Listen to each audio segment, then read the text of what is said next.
નમસ્કાર મિત્રો, આજના ફરી નવા વિડીયોમાં આપનું સ્વાગત છે। જે રીતના ચેતર વસાવા ડેડિયાપાડાના ધારાસભ્ય દર વર્ષની જેમ હોળીના સમયની અંદર પોતે ગેરૈયા બનીને એ વિસ્તારમાં ગેરૈયાના રૂપમાં ફરતા હોય છે, પરંતુ આ વર્ષે ચેતર વસાવાને એ વિસ્તારમાં જવા દેવામાં આવ્યા નથી। કેમ?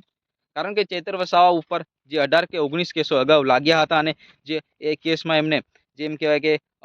જે નર્મદા જિલ્લાની ન્યાય અદાલત દ્વારા એમને આદેશ આપવામાં આવ્યો હતો કે 1 વર્ષની સમયની અંદર તમે તમારા વિસ્તારમાં જશો એટલે તમારા એમ કહેવાય કે તાલુકા જિલ્લામાં જશો તો તમને ફરી એ કેસની અંદર તમને અંદર કરવામાં આવશે। પરંતુ ચેતર વસાવા અત્યાર સુધી વિસ્તારમાં ગયા નથી અને જે કોર્ટે આપેલો આદેશનો જે પાલન કરી રહ્યા છે, પરંતુ ચેતર વસાવાને ખૂબ દુઃખનો અત્યારે અનુભવ થઈ રહ્યો છે, કારણ કે ચેતર વસાવા દર વર્ષે હોળીની સમયની અંદર ગેરૈયા બનીને વિસ્તારમાં ફરતા હોય છે અને લોકોને એમ કહે કે પોતાના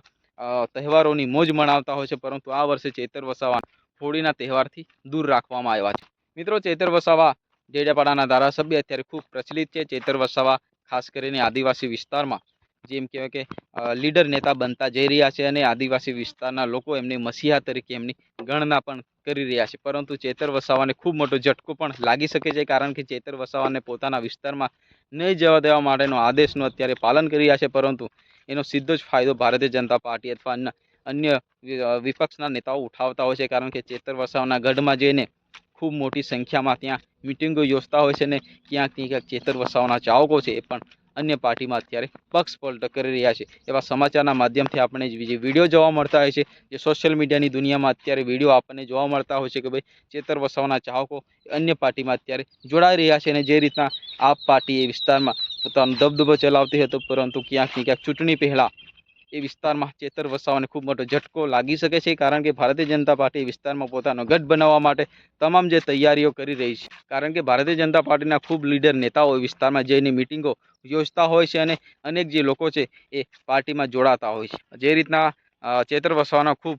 નજીકના મિત્ર પ્રફુલ્લ વસાવા એ પણ ભારતીય જનતા પાર્ટીમાં જોડાય અને કહ્યું કે ભાઈ આ વિસ્તારમાં આપ પાર્ટી એ ખાલી લોલીપોપ આપતી હોય છે અને લોકોને ખાલી સમાજમાં લડાઈ ઝઘડા કરવા માટેનો એક એમ કહેવાય કે એટલે મિત્રો સમાજમાં લડાવવાનું કામ કરી રહી છે। એવું કેમ કહ્યું? કારણ કે ચેતર વસાવા એ વિસ્તારમાં જે જોડાતા અમુક લીડર નેતાઓને અને ખાસ કરીને જે કાર્યકરો છે, જૂના કાર્યકરોને ચેતર વસાવાએ આ વિસ્તારમાંથી તમને જે તાલુકા પંચાયતની, જિલ્લા પંચાયતની અથવા જે વિધાનસભાની સીટો લડવા માટેના એમ કહેવાય કે તમને ટિકિટ આપવામાં આવશે એવા આદેશો આપતા હોય છે, પરંતુ ક્યાંક ને ક્યાંક એ આદેશો તમામ જે ફેલ જતા હોય છે, એના કારણે પ્રફુલ્લ વસાવા આ ચેતર વસાવાને વિરોધમાં આવીને કહ્યું કે ભાઈ અમે આ વિસ્તારમાં જે ભારતીય જનતા પાર્ટીમાં જોડાઈ રહ્યા છે અને ક્યાંક ને ક્યાંક હું ચેતર વસાવાના સામે લડીને આ વિસ્તારમાંથી જંગી બહુમતીથી ભારતીય જનતા પાર્ટીને જીતાડવા માટેની પૂરી કોશિશ કરીશ એવું એમ કહ્યું છે। જે વસાવા છે એ ચેતર વસાવાને પડકાર આપ્યો છે, પરંતુ ક્યાંક ને ક્યાંક તો આવનારો સમય બતાવશે। મિત્રો, તમને વિડીયો પસંદ આવે તો વિડીયોને લાઇક કરો, ચેનલને સબસ્ક્રાઈબ કરો, વધુમાં વધુ શેર કરો। ફરી મળીએ નેક્સ્ટ વિડીયોમાં, ત્યાં સુધી જય હિન્દ, વંદે।